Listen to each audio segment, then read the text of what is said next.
नमस्कार बच्चों, आप सभी का स्वागत है। आज की इस वर्कशीट नंबर 40 में हम पढ़ेंगे प्रेमचंद के फटे जूते। यहाँ पर शुरुआत इस प्रकार से होती है। यहाँ पर लेखक कह रहे हैं यानी हरिशंकर परसाई जी, यह विडंबना मुझे इतनी तीव्रता से पहले कभी नहीं चुभी। विडंबना यानी यह जो बड़ी ट्रेजिडी है, जो बड़ी समस्या, यानी कैसी समस्या की बात कर रहे हैं, वे ये कह रहे हैं कि जो व्यक्ति बहुत ही ईमानदार हो, जो बहुत ही विनम्र हो, समाज में उसकी कोई इज्जत नहीं है। जो बाहुबली लोग हैं, यानी जो बुराई है, वह ऐसे व्यक्तियों को अपने सामने कुछ भी नहीं समझती। कह रहे हैं यह जो बात है, यह जो विडंबना है, मुझे इतनी तीव्रता से पहले कभी नहीं चुभी जितनी आज चुभ रही है।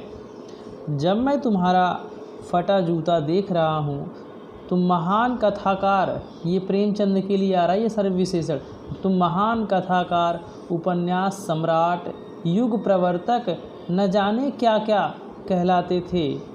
एमजीआर फोटो में भी तुम्हारा जूता फटा हुआ है। यहाँ एमजीआर की जगह ये एमजीआर गलत है, यानी कहा जा रहा है न जाने क्या क्या कहलाते थे। फ़ोटो में भी तुम्हारा जूता फटा हुआ है, एमजीआर गलत टाइपिंग हो गया यहाँ पर। मेरा जूता भी कोई अच्छा नहीं है। यहाँ पर परसाई जी कह रहे हैं मेरा भी जूता, जो मैंने जूता पहन रखा वह भी कोई अच्छा नहीं है। यह ऊपर से अच्छा दिखता है, अंगुली बाहर नहीं निकलती, पर अंगूठे के नीचे तला फट गया है। अंगूठा ज़मीन से घिसता है और पैनी मिट्टी पर कभी रगड़ खाकर लहूलुहान भी हो जाता है। पूरा तला गिर जाएगा, पूरा पंजा छिल जाएगा, मगर अंगुली बाहर नहीं दिखेगी। यहाँ कवि लेखक अपने बारे में बता रहा है कि यानी हम जो हमारे अंदर कितना भी दर्द हो, हम दूसरों के सामने नहीं दिखाते हैं। एक आप हो, आप इसकी कोई परवाह नहीं करते। यानी कहने का मतलब परसाई जी कह रहे हैं हमारे अंदर दिखावा है, आपके अंदर बिल्कुल भी ऐसा नहीं है। तुम्हारी अंगुली दिखती है पर पाँव सुरक्षित है। यहाँ पर कह रहे हैं कि आपकी अंगुली दिखती है लेकिन आपके पाँव सुरक्षित है। हमारे साथ कि हमारी अंगुली नहीं दिखती लेकिन हमारे पाँव सुरक्षित नहीं है।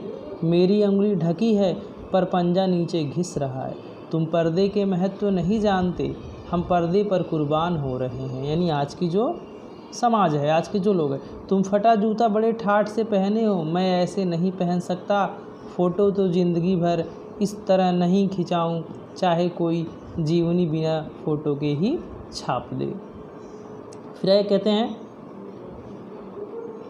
तुम्हारी यह व्यंग मुस्कान मेरे हौसले पस्त कर देती है। यानी जो तुम्हारी ये अधूरी मुस्कान है, जो फ़ोटो खिंचा देते हैं, उसको जब मैं देख रहा हूँ इस फ़ोटो में, तो मैं बिल्कुल हैरान हो जाता हूँ। क्या मतलब है इसका? यानी मैं इसका मतलब समझ नहीं पा रहा हूँ। कौन सी मुस्कान है यह?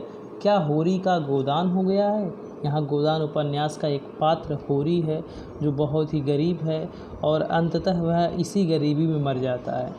क्या पूस की रात में नील गाय हल्कू का खेत चर गई? हल्कू एक मतलब वो खेती करता है और कर्ज में इतना ज़्यादा हो गया है, उसकी हालत की बात की जा रही है। पूस की रात कहानी से है हल्कू। क्या सुजान भगत का लड़का मर गया है? सुजान भगत कहानी में एक पात्र है सुजान, तो उनके लड़के की मृत्यु क्या इस बात पे हंसी आ रही है क्योंकि डॉक्टर क्लब छोड़कर नहीं आ सकते? नहीं, मुझे लगता है माधव औरत का कफन के चंदे की शराब पी गया है। कफन कहानी में पात्र है माधव। उसकी हालत इतनी ख़राब है कि वह अपनी उसकी औरत की मृत्यु हो जाती है, तो गांव के सारे लोग चंदा इकट्ठा करके माधव को देते हैं, जाओ बाज़ार से कफन ले आओ। तो माधव जाता है, उस चंदे के पैसे से कफन न लेकर के दारू पी करके दोनों बाप बेटे दारू पीते हैं। वही मुस्कान मालूम होती है, यानी उसी ट्रेजिडी, वही जो एक तरह से समस्या है, वही वाली मुस्कान आपके चेहरे पर भी मुझे दिखाई दे रही है। आइए प्रश्नों की बात करते हैं। पहला प्रश्न है यहाँ पर, महान कथाकार, उपन्यास सम्राट, युग प्रवर्तक आदि विशेषण का प्रयोग किस महान व्यक्तित्व के लिए किया गया है? तो इसका पहले का आंसर है एक महान कथाकार, उपन्यास सम्राट, युग प्रवर्तक आदि विशेषणों का प्रयोग प्रेमचंद के लिए किया गया है। प्रश्न 2 है लेखक के जूते और प्रेमचंद के जूते में क्या फ़र्क है? आपकी नज़र में किसका जूता अच्छा है? उत्तर 2 देखें, लेखक के जूते व प्रेमचंद के जूते में यह फ़र्क है कि लेखक के जूते का तला फट गया है, वहीं प्रेमचंद के जूते में एक छेद हो गया है। मेरी नज़र में प्रेमचंद का जूता अच्छा है क्योंकि उनके जूते में से केवल अंगुली बाहर आती है पर पैर छिलता नहीं है, यानी सुरक्षित रहता है। लेकिन वहीं लेखक के जूते का तला फट जाने की वजह से उनका पैर छिल जाता है। प्रश्न 3 है तुम पर्दे का महत्व ही नहीं जानते, हम पर्दे पर कुर्बान हो रहे हैं, यानी दिखावे पर। इस वाक्य में लेखक किसकी सादगी और किसके दिखावे की ओर संकेत किया है?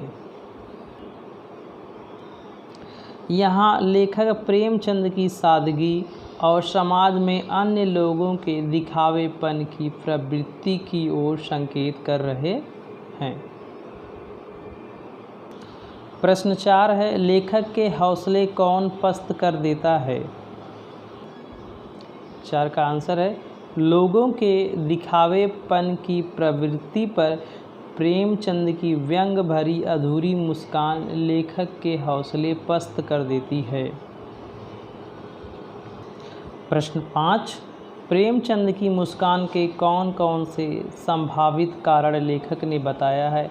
क्या फ़ोटो खिंचाते समय आप भी मुस्कुराते हैं? क्यों?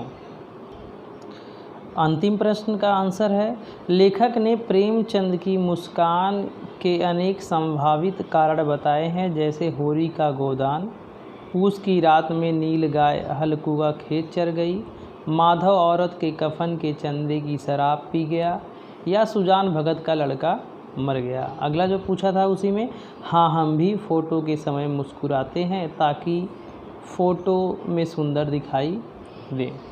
यहाँ आज की आपकी वर्कशीट ख़त्म होती है। बच्चों यदि पसंद आया हो तो लाइक करें और चैनल सब्सक्राइब करें। थैंक यू, मिलते हैं नेक्स्ट वीडियो में, तब तक के लिए बाय।